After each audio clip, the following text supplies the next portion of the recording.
Welcome to the Omni Sports Podcast. Featuring your host, Bobby Labita.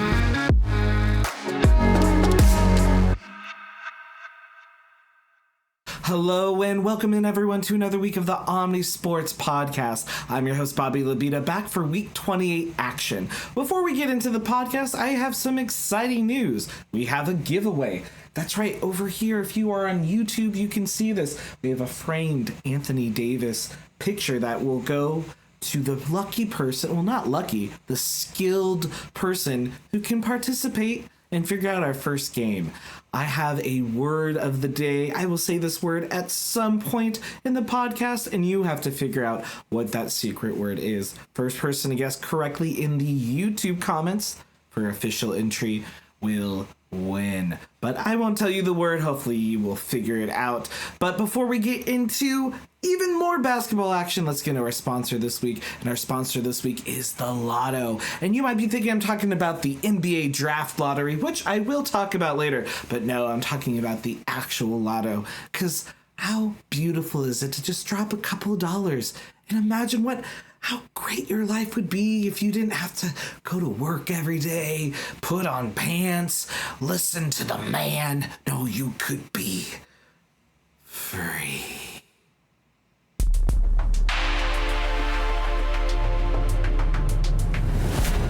News and notes.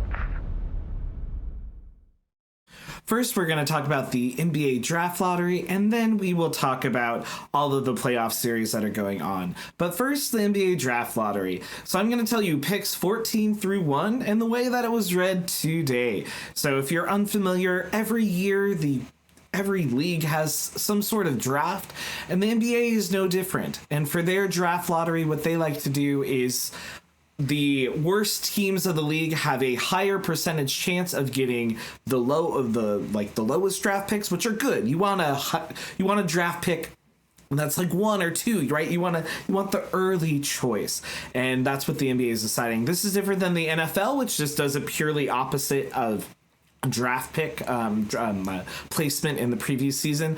The NBA used to do it this way a little more, but the reason they have gone full lottery and even made it that like there's a tier of teams in the lottery is they didn't want teams tanking too much, because if 2 teams are battling for the worst, right, they ended up making it basically the same odds if you're the worst 2 and then 3 and 4. You can look up the percentages yourself, but there was some shockers. So in 14th, which was not a shock, we have Portland. This pick originally came from Golden State. Then you had Sacramento at 13. Then you have Oklahoma City getting a pick that was originally from the Houston Rockets.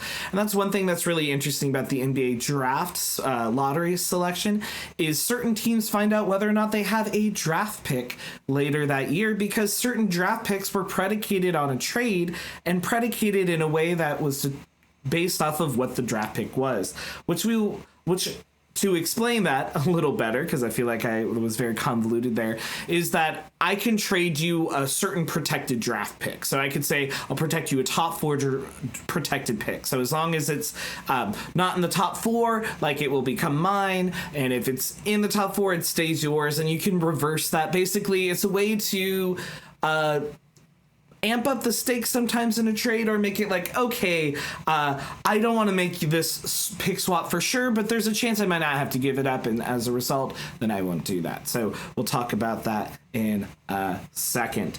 So in 11, you had Chicago. In 10, you had Utah.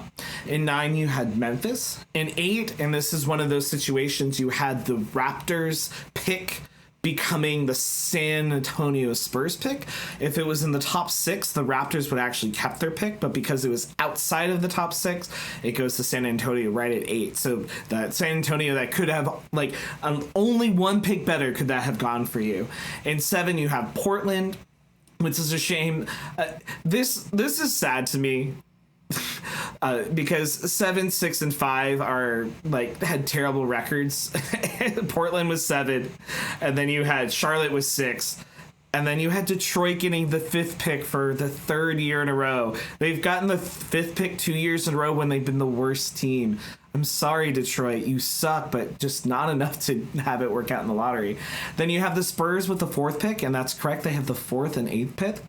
And then you have Houston getting a pick that was originally going to be the Brooklyn Nets pick, but it becomes Houston's pick at number 3. If you're a Houston fan, this is exciting. You have your team had a 50% win rate this year, and you're getting the 3rd pick in the lotto. That's awesome. Then in 2nd, you have one of the worst teams from last year and deserves to be in this area. You have the Wizards.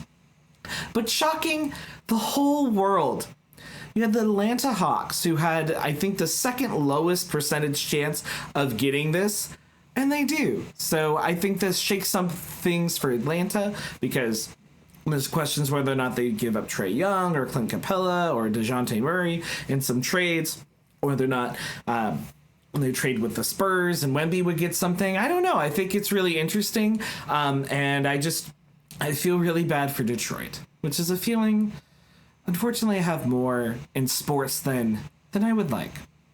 All right, now let's get on to the the playoff series. Storylines of the week. 4. First, we're going to talk about the Timberwolves Nuggets series, which has been filled with twists and turns and momentum shifting, and has been one of the most interesting series to watch, even though the games have kind of felt like blowouts. But we'll talk about that. So the first game was really close. You had the Timberwolves and the Nuggets, and the Timberwolves won 106-99, which surprised everyone because the Nuggets are at home. And then they were even more surprised when the Timberwolves scored 106 again, but the Nuggets only scored 80, unable to get anything going on offense. And if you watch this game, it was sad. The Nuggets team was really upset. They were really disheartened. Players looked distraught. Mike Malone was getting pissed off at the refs and ran on the court and yelled in a referee's face and didn't get a tech. It was quite surprising, but he was trying to get his team energized, and it did not work in this particular game. Jamal Murray was complaining about a lot of fouls that upset people because it seemed like he had a really bad attitude. He threw a heat pack and I think a towel that ended up on the court during live play, and he was fined $100,000 for it. And it looked like everything was lost for the Nuggets. It looked like this was going to be a sweep. The Timberwolves win 2 in your own stadium. You get embarrassed, right? And the Nuggets players are saying they're embarrassed, right? It's just terrible. And they didn't even have Rudy Gobert. Rudy Gobert did not play in the second game because he was there for the birth of his first child. And congrats, Rudy. I hope that was, well, probably for you it was not a physically painful experience, but I hope for your partner it went as good as it can. I don't know if there's a good with that. I think it's just like scales of bad, but I hope it was not that bad. Anyways, and the Timberwolves in game 2, notably their defense was just electric. They were all over the place. They had so much energy. And it looked like the Nuggets were dead to rights until game 3, when the Nuggets did the exact opposite thing to the Timberwolves. You got 117-90. Nuggets clearly winning from the get-go, just starting off strong. And then you had the game today, which is the day I'm recording, May 12th. And the Nuggets started off really hot. They could not miss. It seemed like it was going to be a blowout. And it ended up being 115-107. The Nuggets winning, with it getting closer, though it wasn't really like as close as the score kind of implies, because it like happened at the end. Like, you know, it was pretty one-sided for most of it because the Nuggets players were playing so hot. But this has been such an interesting series because it looked like the Timberwolves had all the momentum and were going to just absolutely slaughter last year's defending champs. And no, the defending champs showed why they're the defending champs.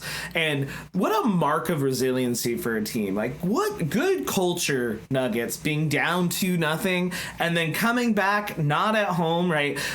Minnesota sports fans have not had a lot to cheer about. and they were excited for their first real home playoff basketball game where it felt like there was hope to be had. Like we're going places, and the Nuggets came in and Jokic came in and said, "No, Minnesota, you're not allowed to have fun on my watch." And they did not. They did not have any fun because Jokic is the destroyer of dreams, and I can tell you that with all of my Lakers paraphernalia that is true. It is so true. Anyways, what was I talking about? Yes, so the series. And it's really interesting because now it seems like the Nuggets have all of the momentum. And it's crazy because in this series, every road team has won. And I can't remember the last time I've seen that in a playoff series where it's 2-2 after 4.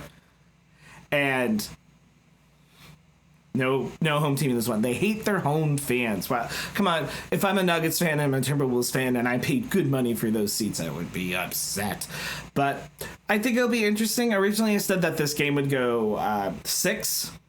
I still think it will. I think whoever wins the next game will win game 6. But if this goes 7, I'm here for it. One last thing I want to point out, after getting absolutely kicked in the butt, I thought Anthony Edwards handled it pretty well when it came with post-game conference after game 3, where he took accountability, said it was his fault, he should have had more energy. And it's nice to see, him take some accountability. I mean, wasn't enough necessarily action in game 4 to take the Timberwolves over the top, but it's nice to see that it seems like we have 2 really well coached and resilient teams, and that's why this is such a fun series. 3. Next, we're going to talk about the Thunder Maverick series, the other series in the West. And one thing I just also want to just broadly say, all these series are incredibly physical, and it really feels like it's a war of attrition, this NBA playoffs, right? Because everyone is injured. Everyone has these pains and aches. Luka Doncic, who described it, there's a difference between being hurt and injured. Injured means you can't play. Hurt means you're banged up and bruised. And he was banged up and bruised a lot this series, as a lot of players are. The first game, the Thunder came out with so much more energy, ended up winning 117-95, and it was pretty one-sided the whole time. The Mavs looked tired. Luka is hobbling. It kind of looked like, understandably so, the Thunder had a much longer rest as they swept their earlier series, and the Mavericks had a very physical 6-game series. So, and then the Mavs turned it around, winning 119-110 in game 2, and then in game 3, which was another physical, this is very heated series, you had the Mavs winning 105-101. I think the things to note from this series is that the Thunder are really fun to watch. They're really impressive. They have a lot of really good players. Chet has made some really great blocks in this series, especially last game. He had 4 blocks in the second quarter, by the second quarter, not in the second quarter itself. And Shea makes really continually impressive plays, but it's just not enough when you're dealing with the Mavs, who their defense has really stepped up this series. Notably, Kyrie has been playing really good defense this whole postseason. If there's an all NBA defense for the postseason, he would probably be on a team for sure. And then Luka's tried to play better defense, but he's just so hobbled that it's not working out. But Luka has been not so great shooting the ball either, but he's been getting rebounds. He's making good passes. He's being useful in the way that he can. I think that this series could easily go 7. I think both teams have injuries and players that are hurt, and they've tried different things. The Thunder are playing around with their starting or people might think they might play around with their starting rotation, as Josh Giddey's been getting less minutes. They put Gordon Hayward in, but he didn't do so well in that time. So I think the Thunder are figuring it out. And if you're the Thunder, you still have a lot of draft capital going forward, and you're the 1 seed. We shouldn't talk like you're going to lose, and who knows? I still stand by my pick of Mavs in 6. Which was my original prediction. I'm gonna stand by that until it doesn't seem feasible, because I'm gonna be stubborn, so stubborn. 2. All right, we are here with our penultimate series. In the East, we have the Knicks and the Pacers. And this series is physical, it is intense, and it is filled with a lot of angst and a lot of feelings. So we're going to start off with how it went. This series was kind of the inverse of the Timberwolves Nuggets series, where the home team won every game. Starting off, you had the Knicks winning 121 to 117. Then they won the next game 130 to 121. And then when it came back to Indiana, the Pacers won 111 to the Knicks 106.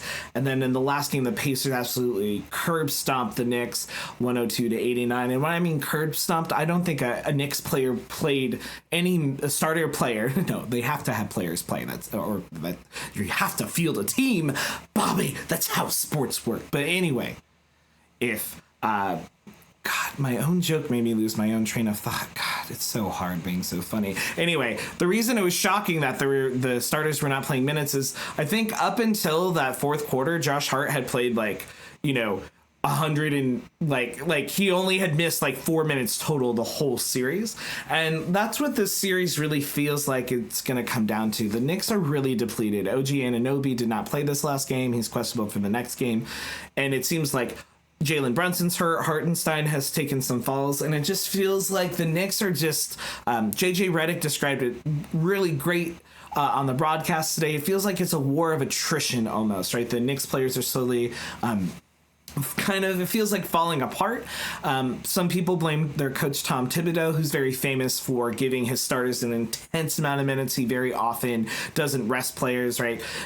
Back in the day, players would play these minutes more frequently, but as science has gotten better and sports health, you realize, hey, it's good to give the body some rest and let's not overdo it. You see this kind of across all sports. You see this with pitching innings going down. You see this with football, they're playing less preseason games. You kind of see this across the board in all sports, that there's going to be this less intensity. We're going to be more specific with the minutes we're going to give our players, or we're going to be more intentional when they use their bodies. But the problem for the Knicks is everyone's injured. This at this moment doesn't really feel like a Tom Thibodeau problem. It's just a Knicks injury roster construction problem.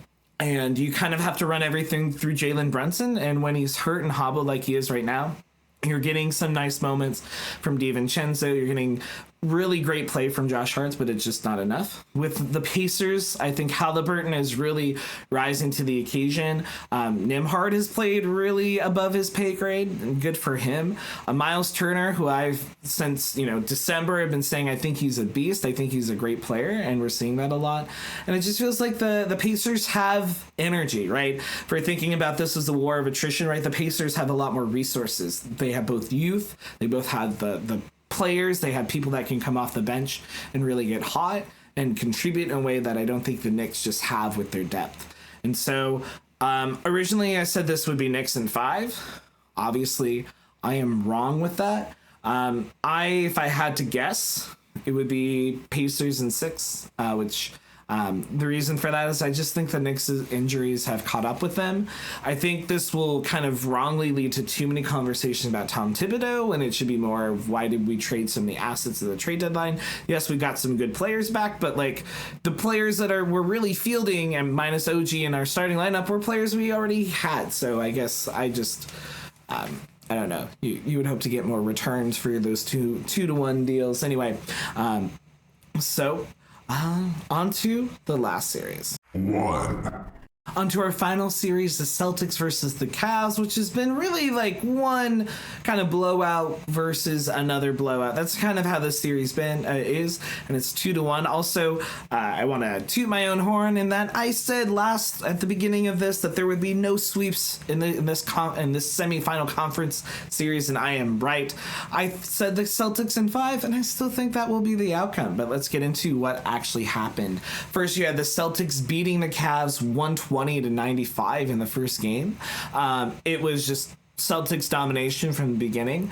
Cavs couldn't really get anything going. Then you had the opposite. You had the Cavs winning 118 to Celtics 94. Donovan Mitchell really played out of his mind that game. And I kind of said I thought the Cavs were due for at least one win because Donovan Mitchell's good enough to always just kind of pop off and get your team a win in the playoffs.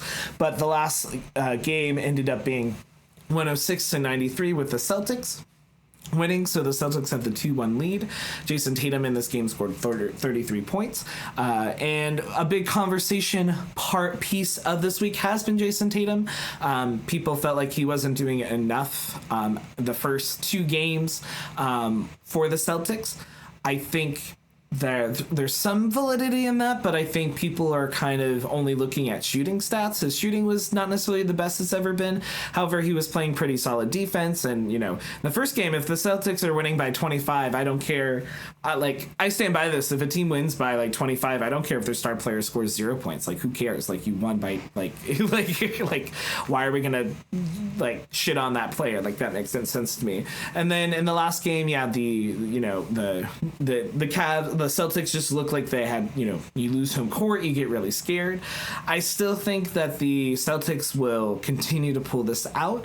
I just don't think the Cavs have the resources in terms of the lineup to really make things happen. And so, I think this would be more one-sided if, Porzingis was back. But I still stand by my prediction of Celtics in 5, which hurts me to say. Thank you so much for listening to another episode of the Omni Sports NBA podcast. I'm your host, Bobby Labita, and as I mentioned before, did you pick up what my secret word was? I had a secret word that maybe you don't always hear, or maybe you do. I don't know. Who knows? But the first person to comment that in my YouTube comments will win this fancy AD print, which is designed by some Bleacher Report, framed, will be sent to you, no cost. You just receive it. And if you don't want this, but you figured it out, we can figure something. We could work something out. I could just open my trench coat full of watches and things and say, "Hello, stranger. You guessed the word. Congratulations." And because you guessed the word, you now have won this. This is one of the weirdest bits I have done. I think we should go. Until next time, enjoy the series, join our Discord, comment, subscribe, all those good things, and I hope you have a beautiful and wonderful